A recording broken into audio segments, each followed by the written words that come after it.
And in 1971, February 1971, the Sylmar earthquake hit.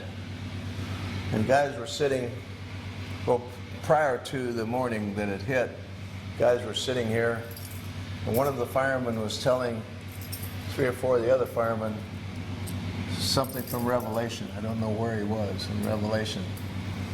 But he was telling how drastic it was going to be in the end times. So he was reading from the book. He was reading from the book of Revelation.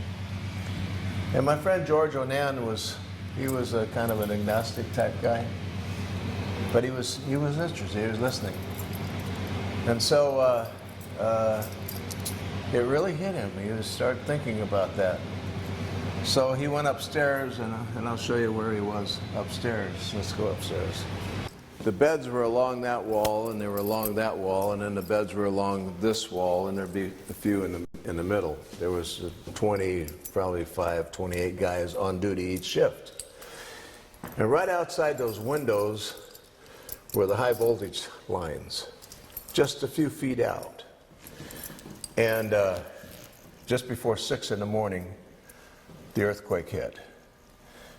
And George Onan was laying in his bed when it hit, and it would throw you out of bed. It threw me out of bed.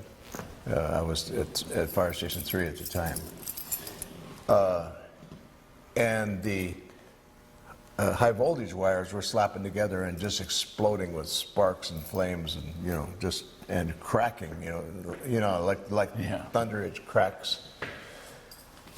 And he woke up with a start and thought that the stuff that he was hearing about from Revelation was happening right then.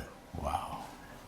And he came out, and the place was shaking, and man, you couldn't hardly walk. It was shaking so bad.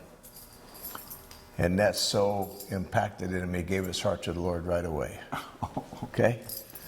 So, he gave his heart to the Lord, so the captain let him have his room at night to have prayer time and Bible study.